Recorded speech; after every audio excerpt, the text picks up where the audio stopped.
Bonjour à tous, bienvenue. TMC Innovation est très heureux de vous accueillir pour ce webinaire qui va vous parler d'éclairage intelligent et surtout de se poser la question, et si on revenait à l'essentiel? Je vais derrière ça passer la parole aux différentes personnes qui vont intervenir et je vous propose qu'en fin de webinaire, on puisse échanger ensemble pour répondre à vos questions. Je passe la parole à Louis.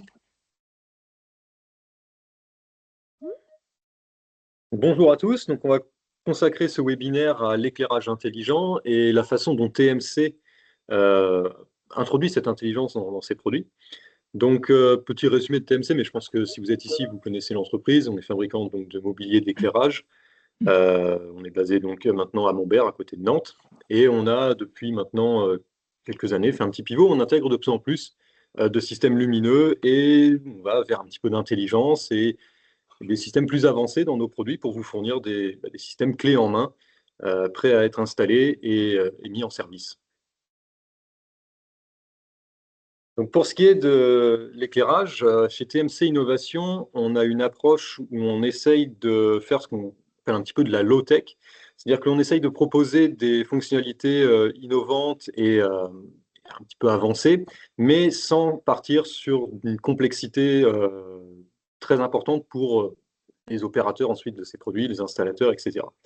Donc, sur nos produits, on s'affaire à Bonjour, vous garder m'entendez? quelque chose qui soit facilement maintenable, facile à mettre en service, facile à déployer.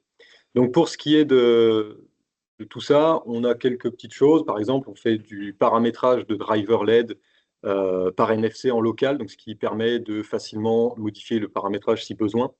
On peut proposer des systèmes de détection, de programmation, on en parlera un petit peu après. Mais tout se fait principalement au point lumineux, ce qui évite en fait les plateformes de supervision et toute la complexité qui est rajoutée par ce genre de système et qui aussi rajoute un coût souvent assez important. Donc nos solutions sont maison, on les conçoit nous-mêmes et on essaye de fabriquer un maximum de tout ça ici et en France, avec ce qui nous permet également une maîtrise importante de l'impact, aussi bien l'impact environnemental et l'impact un peu plus social, sociétal qui va derrière. Donc pour ça, on réalise des ACV et des études de tous nos produits avant leur mise sur le marché. Ensuite, je vais pouvoir passer la parole à Guillaume qui vous parle un petit peu de la partie solaire.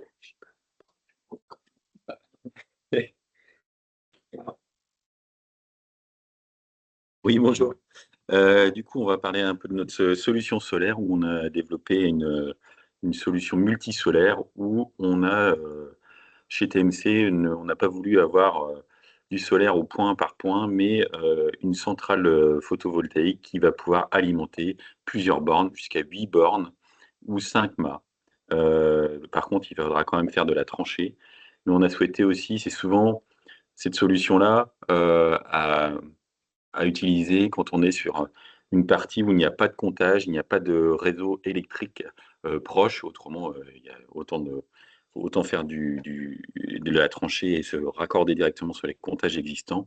Là, cette solution-là, c'est plus pour pouvoir éclairer des cheminements qui sont trop loin des comptages. Et là, on peut, avec une centrale posée à un endroit qui sera le plus pertinent, on va pouvoir choisir le meilleur ensoleillement. Et elle va alimenter derrière ces bornes. Donc là, on vous montre un exemple où on va pouvoir facilement éclairer un cheminement et qui est plutôt ombragé et on choisit la meilleure implantation pour la centrale. Euh, sur cette centrale, on va avoir une batterie qui va permettre un fonctionnement avec un mode veille. Et quand les gens vont pouvoir utiliser le cheminement, on va repasser sur du 100% et éclairer le cheminement avec une temporisation. Là, on a un peu plus de détails sur le panneau. On a un panneau qui fait 400 watts et les batteries qui vont bien en face. On va pouvoir vous proposer du 2200, du 2700, du 3000 Kelvin. Et on pourra avoir un rayon de déploiement de la solution environ 200 mètres de réseau à créer en tirant un 3G6. Et du coup, on pourra garantir une centaine de passages sur la nuit. Voilà. Et donc, on peut toujours faire des études photométriques sur chaque dossier et un bilan énergétique par dossier. La chose l'importante, c'est que on installe des batteries qui ont une durée de vie estimée à 25 ans. Le panneau, pareil, est lui une durée de vie estimée à 30 ans. Et nous, notre garantie est de 5 ans sur tout le matériel. L'installation est aussi protégée en pied de mât avec un disjoncteur, ce qui permet aussi de consigner aussi s'il y a des interventions à faire et qu'il n'y ait plus de courant qui est injecté sur le réseau. Voilà, je pense que j'ai fait le tour. Et je vais passer la main à Louis.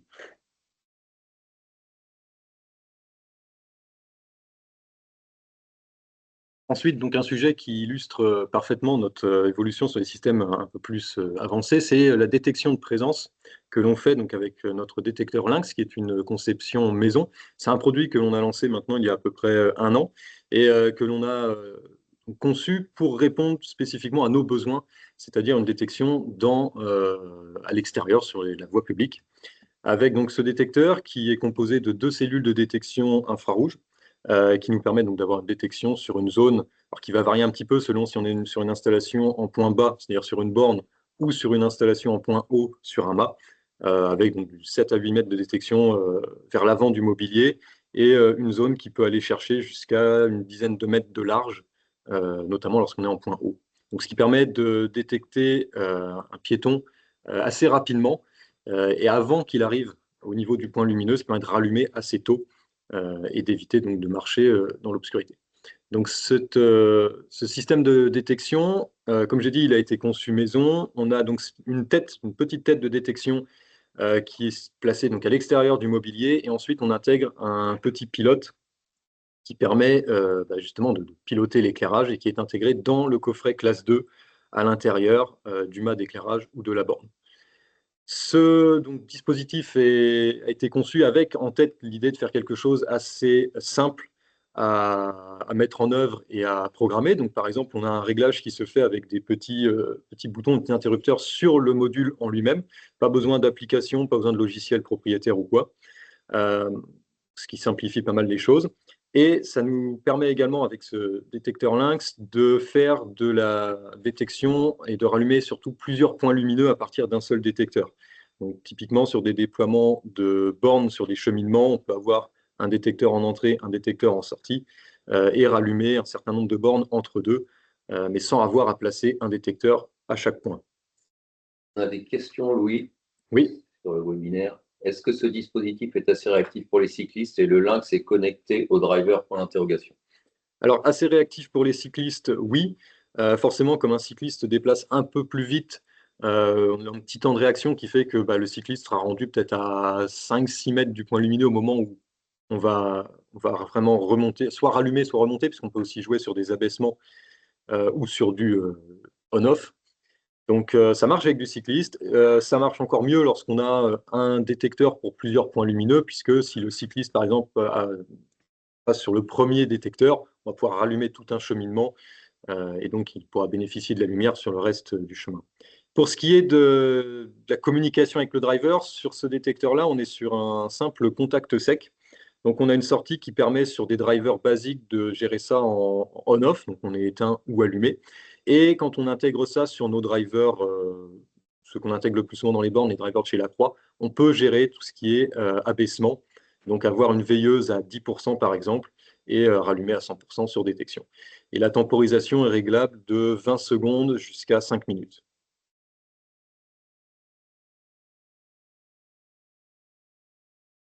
Ensuite, donc, toujours avec les drivers que l'on a aujourd'hui, on peut gérer des abaissements sur plage horaire. Donc, c'est-à-dire faire varier le niveau de luminosité en fonction de la tranche horaire. Ça se fait encore une fois en local. On le fait avec des drivers qui sont capables de gérer ça en interne, encore une fois, sans supervision et sans forcément passer par des plateformes et de la gestion à distance. Donc, on peut gérer pour nos drivers standards jusqu'à 6 transitions par nuit, donc avec différents niveaux. Ça peut également se coupler avec la détection. Donc, on peut très bien avoir et ça nous est demandé maintenant régulièrement, des abaissements en milieu de nuit où on va descendre avec une luminosité très faible, mais la détection est quand même là pour rallumer à 100%, donc de la puissance en cas de passage devant l'installation. Et ensuite, donc, petit sujet également, RGBW. Donc là, ça s'applique surtout dans le cadre de nos colonnes, lorsqu'on fait des colonnes lumineuses avec un motif rétroéclairé. C'est ce genre de scénario où le RGBW se prête le mieux.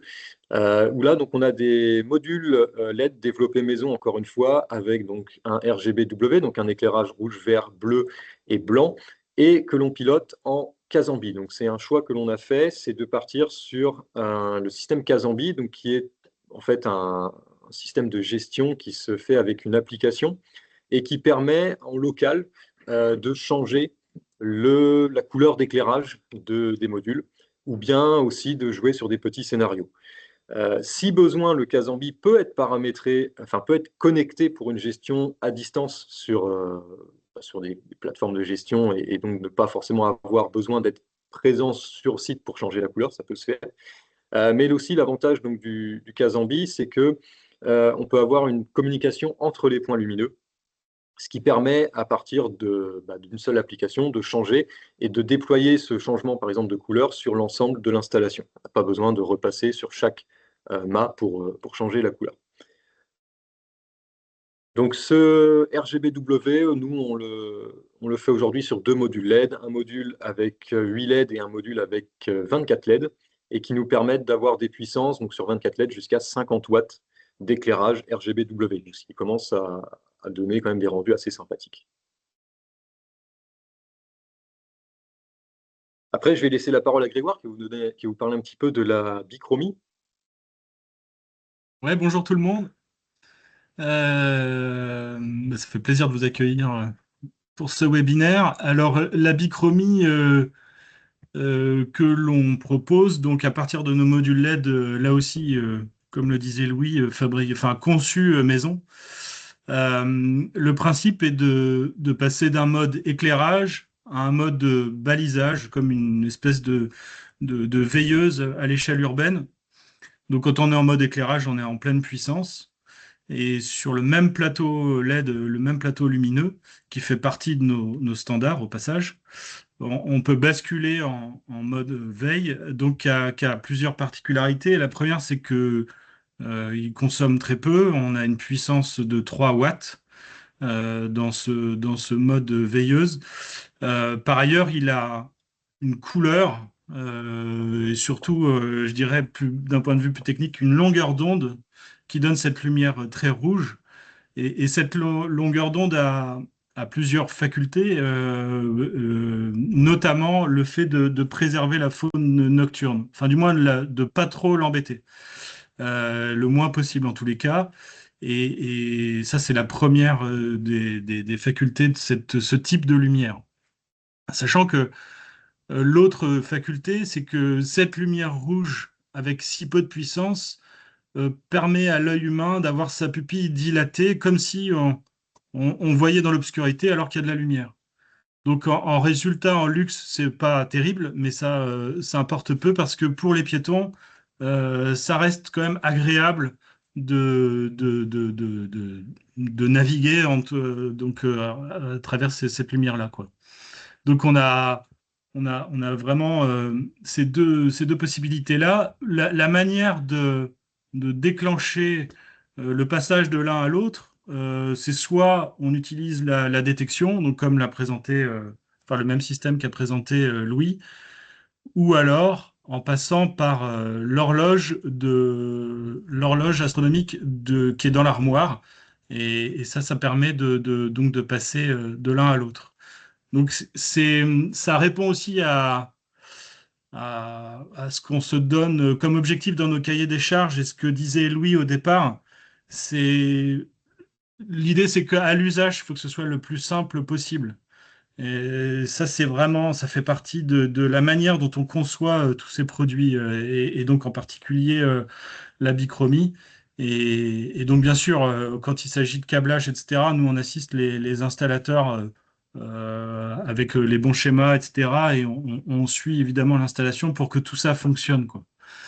Donc, la bichromie, alors on en a déjà installé, on en a fait dans le Morbihan, à Lannion aussi, dans les Côtes-d'Armor, et aussi dans la Manche, sur toute une digue. Et là, je vais inviter normalement notre ami Mathieu Lemonchois, qui représente le syndicat d'énergie de la Manche. J'espère qu'il est parmi nous, normalement, oui, je l'ai vu. Mathieu, est-ce que tu m'entends? Oui, bonjour à tous. Oui, je vous entends bien. Je suis présent, pas de problème. Vous m'entendez? Ouais, impeccable. Ouais, Donc, très bien. avec Mathieu, on a eu l'occasion donc d'installer ce système sur des bornes sur toute une digue à Julouville-les-Pins dans la Manche.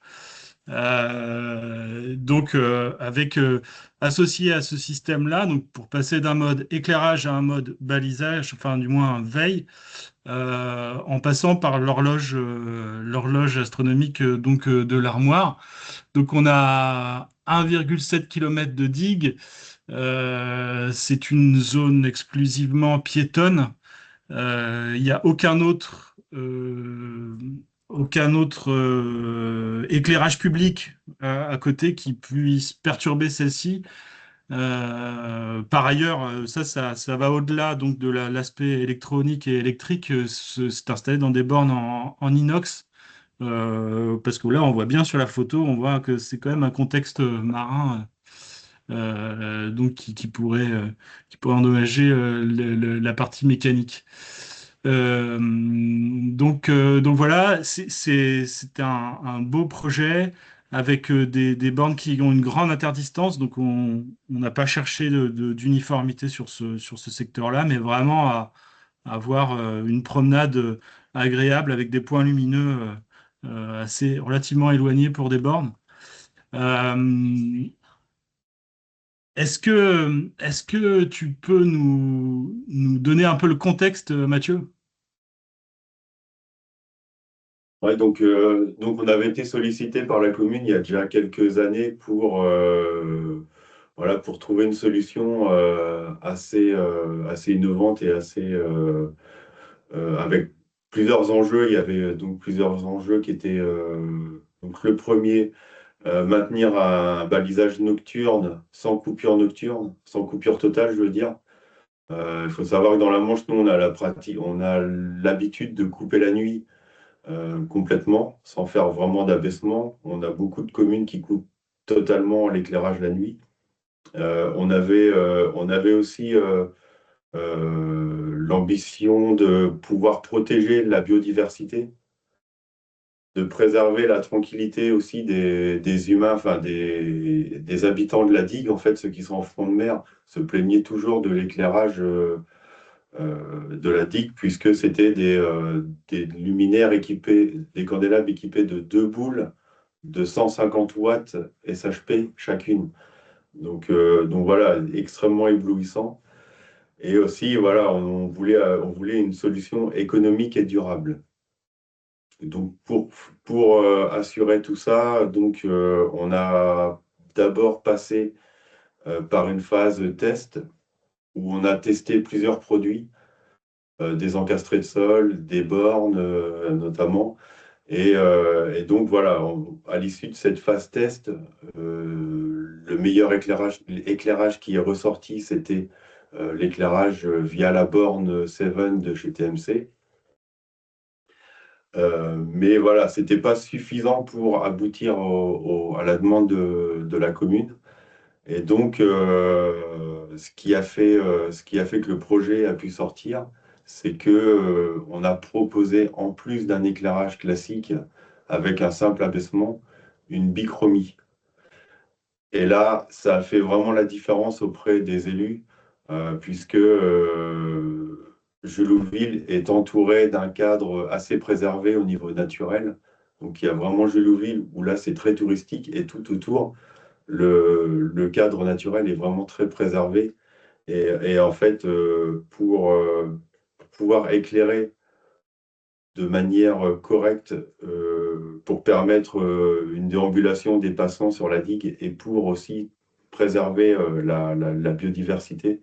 C'était une solution qui est apparue assez rapidement comme vraiment viable et qui pouvait s'y prêter complètement. Ouais. Pour le contexte, il faut préciser que c'est à l'entrée de la baie du Mont-Saint-Michel, quoi. Et qu'est-ce qui a motivé, ouais, t'en as un peu parlé, mais qu'est-ce qui a véritablement motivé ce choix vers la bichromie en particulier, quoi? Bah, en fait, la bichromie, elle est venue à un moment où le projet est stagné. On n'arrivait pas à trouver quelque chose qui répondait à 100% à la demande de la commune. Et en fait, au moment où la bichromie est sortie, euh, donc, on a commencé à proposer la solution aux élus.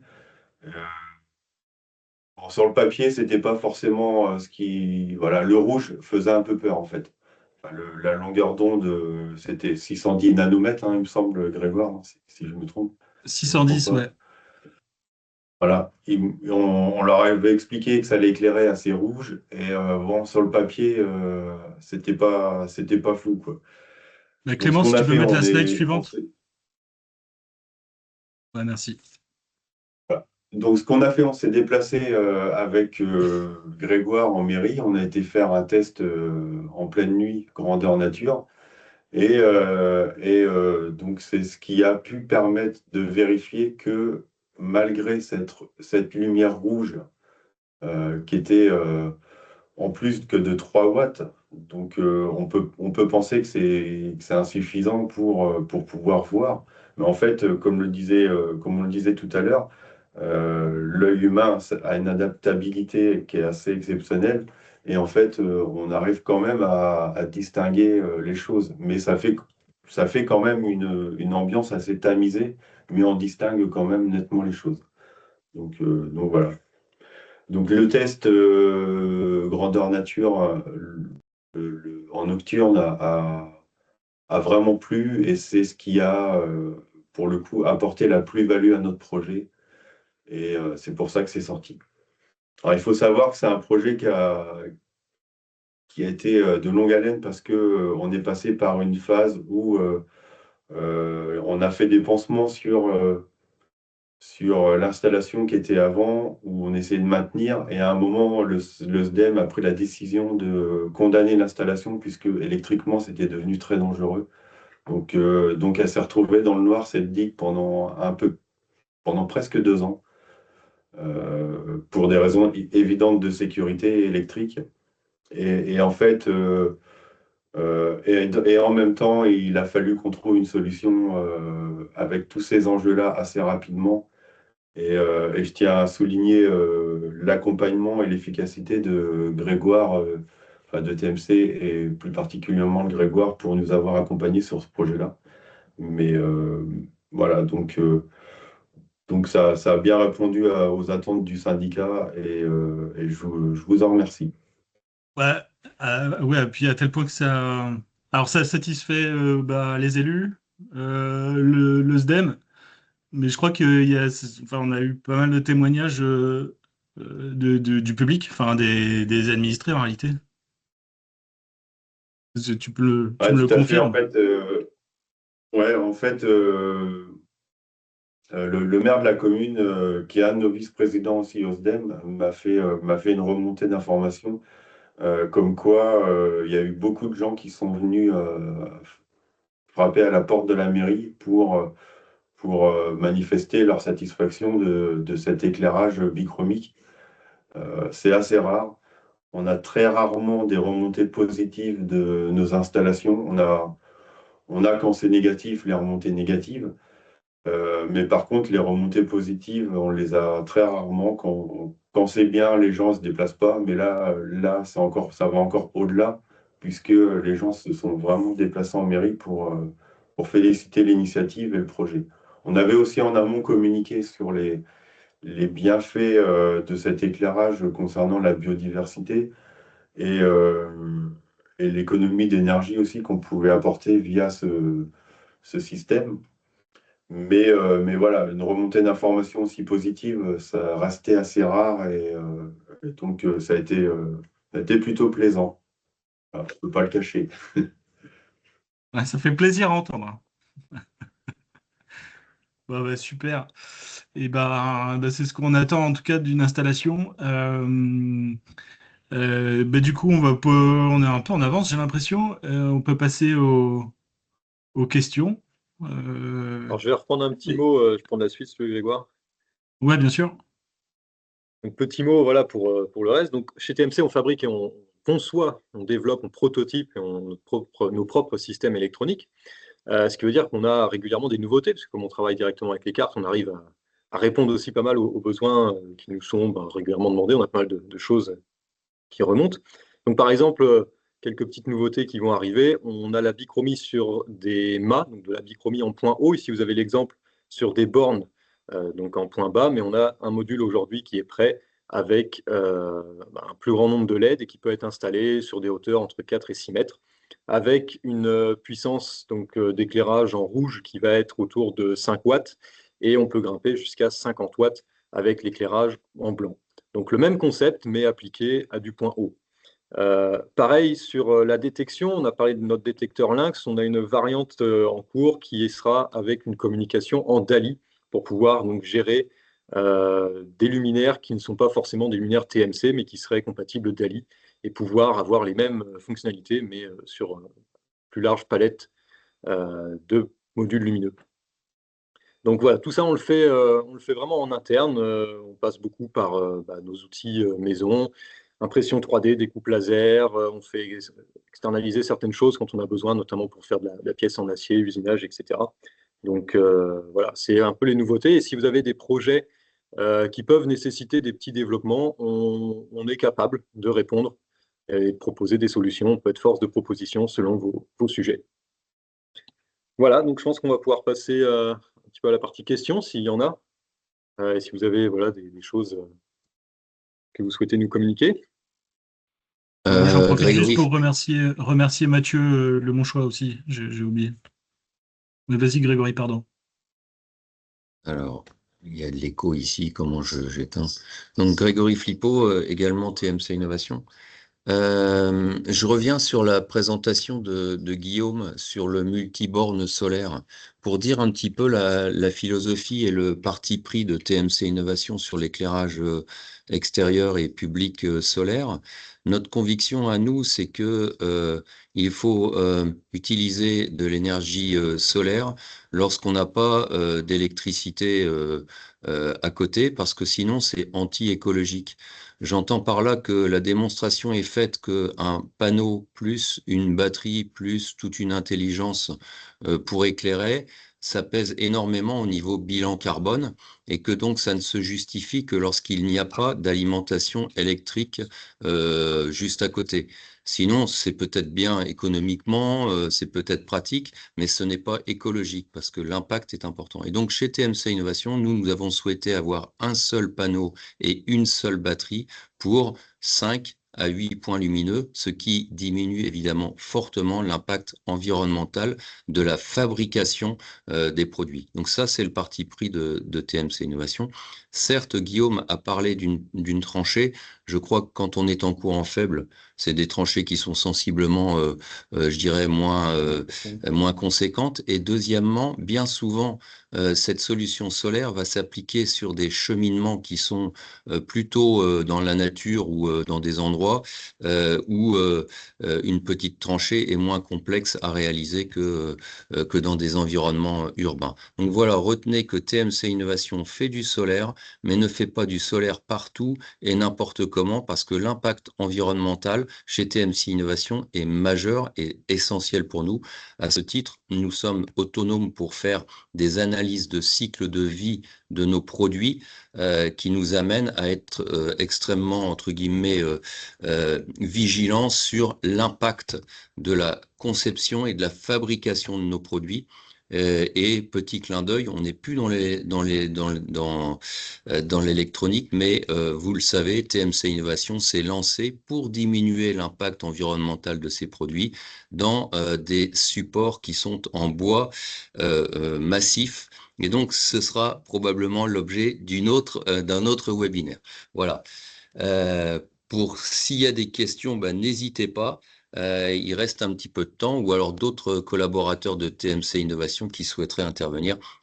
Moi, j'ai une petite question, excusez-moi.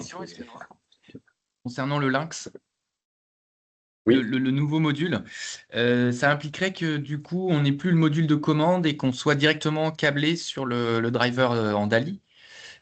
Alors, on Je aurait sais toujours pas. un petit module de commande à placer dans un coffret classe 2. Simplement, on aurait un module de commande avec une sortie DALI pour communiquer sur un bus DALI. D'accord. Donc, c'est pas supprimé. On est toujours en deux parties, avec donc la tête de détection qui sort donc vers l'extérieur et le module de commande dans le coffret. Au pied de mât. Ok, Quelques questions. merci. Alors, je vois quelle est la tension pour les bornes alimentées en solaire. Donc, on est sur un petit réseau en 24 volts courant continu.